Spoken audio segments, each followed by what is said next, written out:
নমস্কার বন্ধু, আমি সুমন বিশ্বাস। প্রতিদিন আজও স্বপ্নিল বাংলা ক্লাসের পক্ষ থেকে সকল শিক্ষার্থী বন্ধুকে স্বাগত।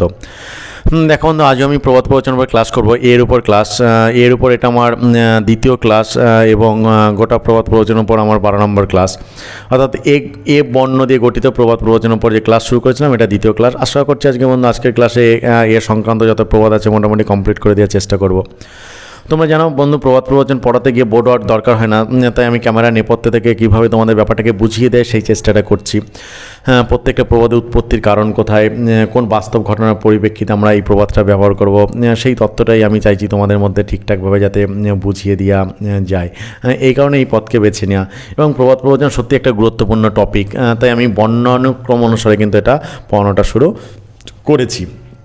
দেখো বন্ধু, এ দিয়ে দ্বিতীয় ক্লাসে যে প্রবাদটা প্রথমেই তোমাদের শুরু করব সেটা হচ্ছে এরকম, যে অনেকটা প্রাচীন, যে এক বরে ভাতারের মাগ চিংড়ি মাছের খোসা, দোজ বরে ভাতারের মাগ নিত্যি করেন গোসা, তেজ বরে ভাতারের মাগ সঙ্গে থাকে খায়, চার বরে ভাতারের মাগ কাঁধে চড়ে যায়, এক বরের স্ত্রী হেলাদোলা, দোজ বরের স্ত্রী গলার মালা।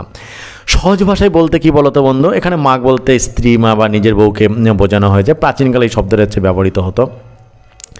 মনে হচ্ছে সবসময়ের জন্য কোনো স্বামী যদি দ্বিতীয় বিয়ে করে, অর্থাৎ দ্বিতীয় পক্ষের পত্নী বা বউ প্রথম পক্ষের পত্নী বা বউ অপেক্ষা স্বামীর অধিক প্রিয় বা আদরণীয় বা ভালোবাসার পাত্রী হয়, এই অর্থেই কিন্তু এটা ব্যবহৃত হয়। পরটা হচ্ছে একবারে রোগী আরেকবারে রোজা। মানে ব্যাপারটা কি বলতো, অর্থাৎ যে একবার রোগ ভোগ করেছে সে অন্যবারে সেই রোগের প্রতিকার করতে কিন্তু সমর্থ হয়। অর্থাৎ এক লোক একবার কোনো বিষয় যদি ঠকে, পরের বার কিন্তু তাকে সাবধান হয়ে কিন্তু থাকতে হয়, বা সে ব্যাপারটা বোঝে বলে কিন্তু সাবধান হয়ে যায়। পরটা হচ্ছে এক ব্যঞ্জন ভাত, তাও আবার নুনে বিষ। মানে হচ্ছে একমাত্র পুত্র যদি দুশ্চরিত্র হয় তাহলে কিন্তু পিতার কষ্টের কিন্তু শেষ থাকে না, এই অর্থে কিন্তু এই প্রবাদটা ব্যবহৃত হয়।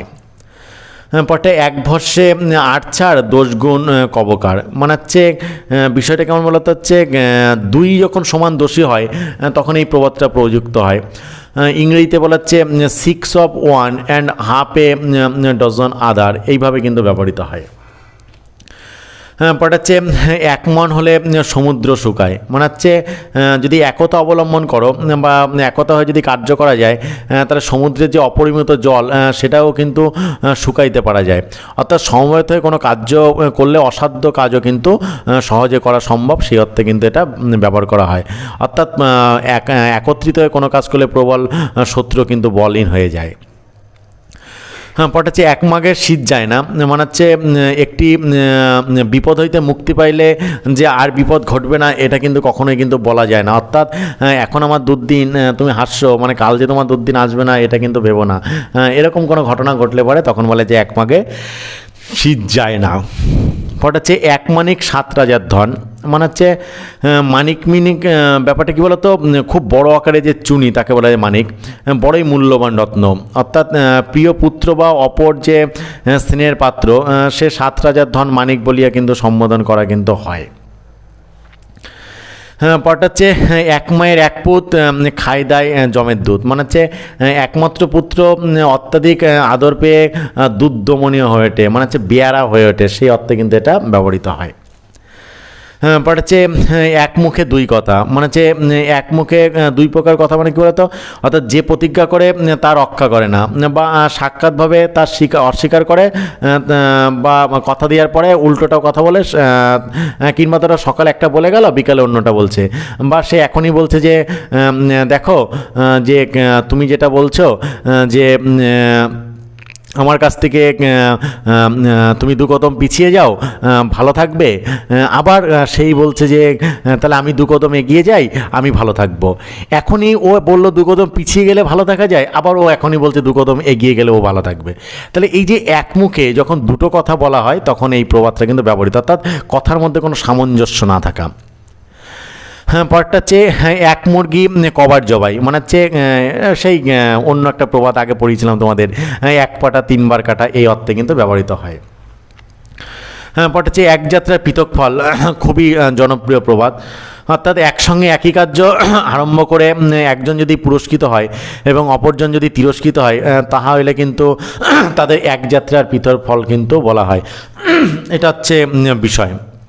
অর্থাৎ কী বলতো, এটা বর্তমান যুগে সেই ইসের মতন হয়ে গেল যে একটা বাংলা আমার একটা কথাই বলি যে ভালোবাসা কাউকে শূন্য হাতে ফেরায় না, কেউ চোখের জলে বিদায় নেয়, কেউ হাসতে হাসতে পিছনে না তাকিয়ে চলে যায়। অর্থাৎ একই যাত্রা, দুজনেই ভালোবেসেছিল, কিন্তু একজনকে হেসে হেসে ছেড়ে চলে যায় একজনকে, আরেকজন কেঁদে বুক ভাসাতে থাকে, মানে একই যাত্রার পৃথক ফল হয়ে যায়। তারপর হচ্ছে এক রত্তি দড়ি সকল ঘর বেরি, মানে কেমন বলতো, অর্থাৎ খুব ক্ষুদ্র সলতে সহযোগে প্রজ্বলিত প্রদীপ সমস্ত ঘরকে কিন্তু আলোকিত করে। অর্থাৎ বস্তু সামান্য হলেও কিন্তু কার্যকর হয়, এই অর্থে এটা ব্যবহৃত হয়। পরটা হচ্ছে এক লয়ের বিচি কেউ করছে কচর কচর, কেউ বা আছে কচি, মানে কি বলতো, একটা লয়ের কতকটা অংশ পেকে গিয়ে বিচি কচকচ করছে, আবার কতকটা অংশ কিন্তু কাঁচা আছে। অর্থাৎ একই মাথা পাতার সন্তানেরা বিভিন্ন প্রকৃতি হইলে এই প্রবাদ প্রযুক্ত হয়। যেমন আমাদের বাড়ির সম্পর্কেই বলি, আমার আর আমার ভাইয়ের সম্পর্কে বারবার বলা হয় আমি এক রকমের, আমার ভাই সম্পূর্ণ আলাদা রকমের। অর্থাৎ একই লয়ের বিচি একজন কচরকচ করছে আর একজন কচি হয়ে আছে।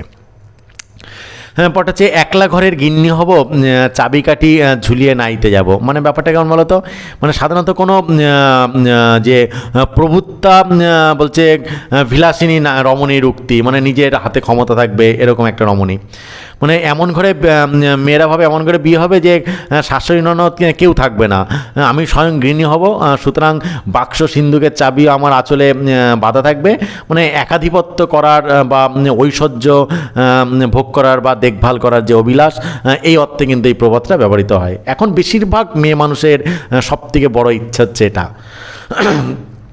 পরে হচ্ছে একা ঘরের একা ভাই খেতে বড় সুখ, মারতে গেলে ধরতে নাই তাই বড় দুঃখ, মানে ব্যাপারটা কী বলতো, যে একান্নবর্তী পরিবার প্রথার যে অনুকূলে এই প্রবাদটি কিন্তু প্রযুক্ত সাধারণত হয়ে থাকে।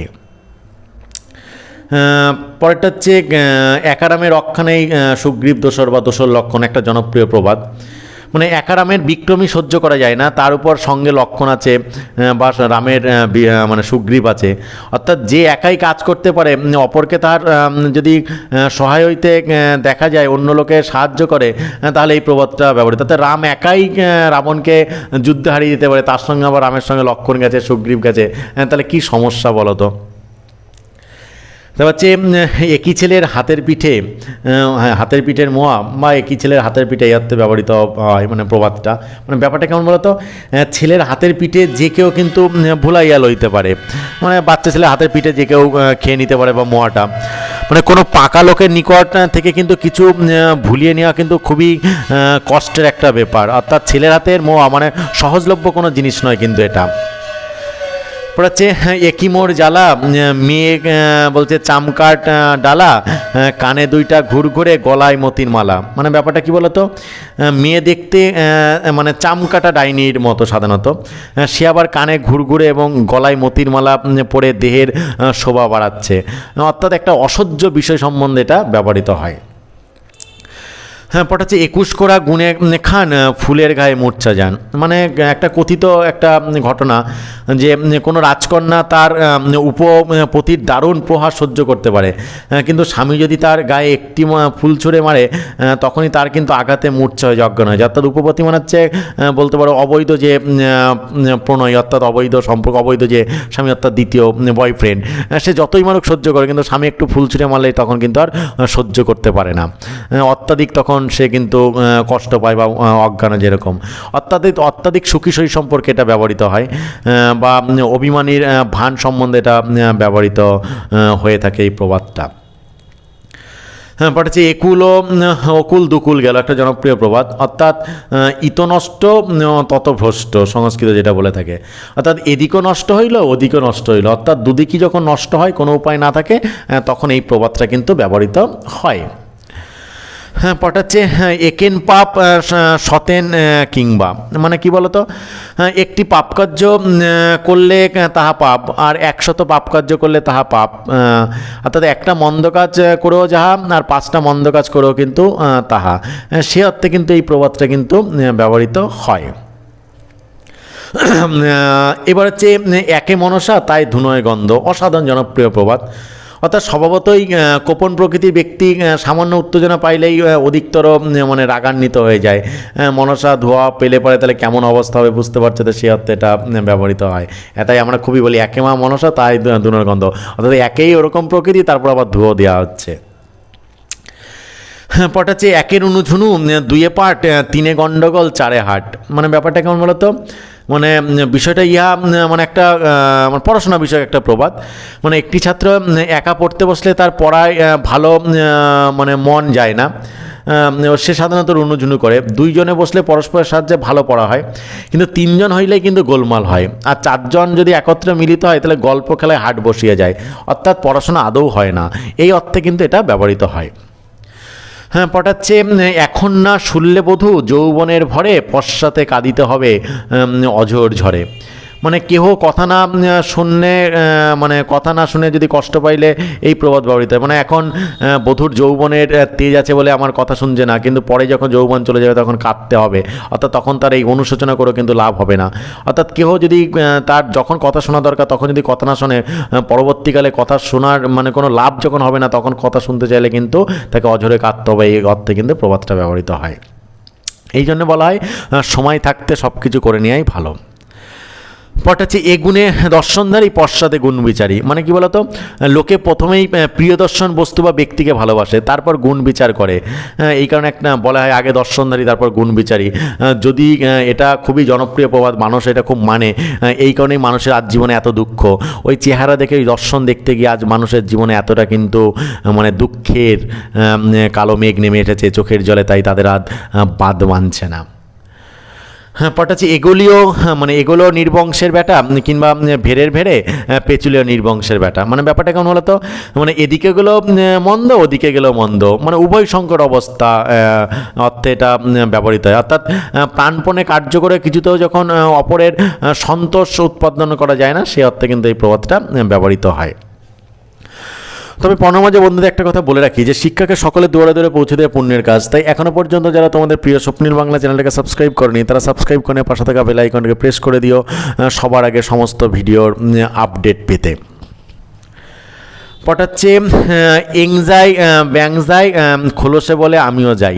মানে কি বলতো, চ্যাং মাছ ও ব্যাংকে লাপাইতে দেখে খোলসে মাছও সেই রূপ লাভ দেওয়ার চেষ্টা করে। অর্থাৎ ব্যাং লাপায়, চ্যাংরা ল্যাটা মাছও লাপায়, খোলসে মাছও ভাবে আমি লাপাবো, কিন্তু সে কিন্তু সফল হয় না। অর্থাৎ যে মানে যে লোকটা যে কাজ করতে অক্ষম, সমর্থ অপরের অনুকরণ করতে গেলে কিন্তু অপরের হাস্য রসে পরিণত হতো। আমি যেটা পারি অন্য লোক আমার দেখা থেকে যদি সেটা ভাবে আমিও পারবো এটা করতে আসে, তাহলে অবশ্যই কিন্তু একটা হাস্যরসের পাত্র কিন্তু হবেই।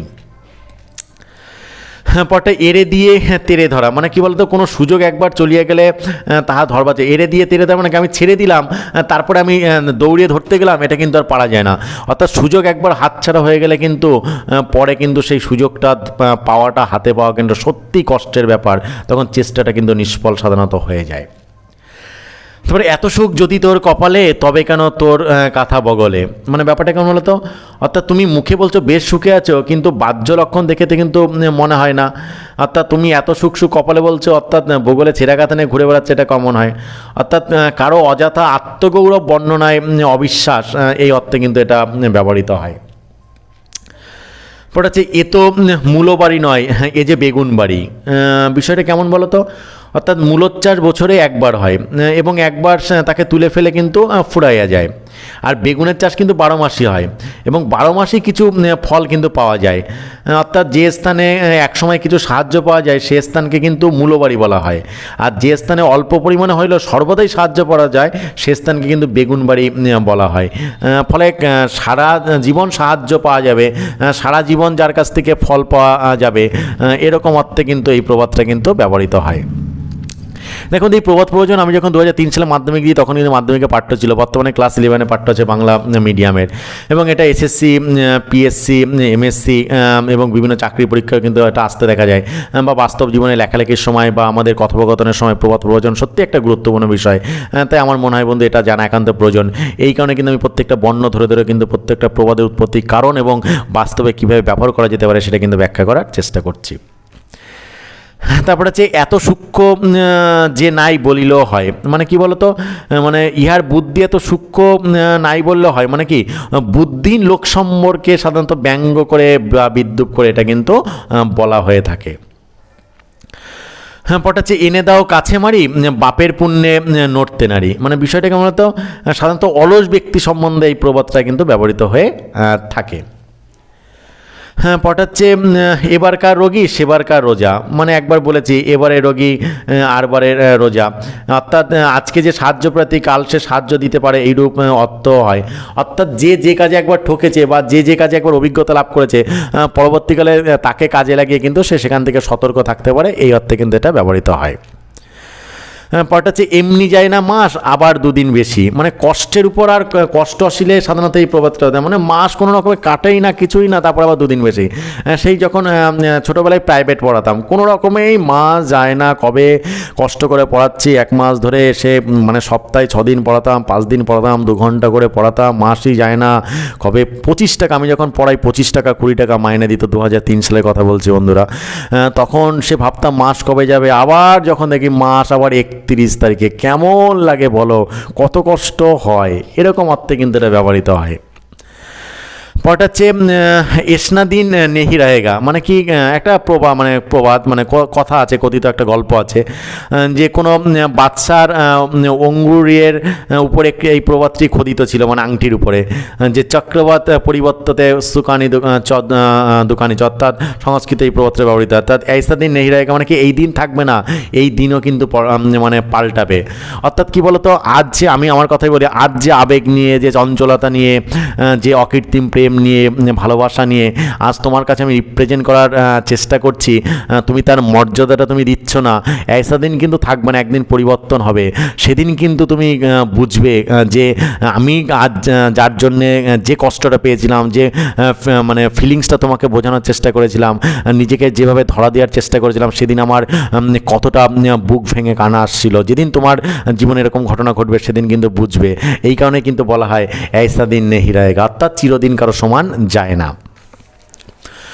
পরে হচ্ছে এলো শ্রাদ্ধের গুতো দক্ষিণা, মানে কি বলতো, সাধারণত একটা বিশৃঙ্খল শ্রাদ্ধের দক্ষিণা বা গুতো অর্থাৎ প্রহার লাভ হইয়া থাকে। অর্থাৎ কী বলতো, যে কাজে কোনো শৃঙ্খলা নাই সেখানে লাভ না হইয়া লোকসানি হয়, অর্থাৎ শৃঙ্খলা আইন অনুসারে পাংচুয়ালিটি অনুসারে প্রত্যেকটা জিনিস কিন্তু করা উচিত, তাহলে কিন্তু সেখানে সুবিধাটাই কিন্তু বেশি হয়। দেখো বন্ধু, এ দিয়েছিল, এটা আমার 2 নম্বর ক্লাস এবং প্রবাদ প্রবচনের ওপর 12 নম্বর ক্লাস।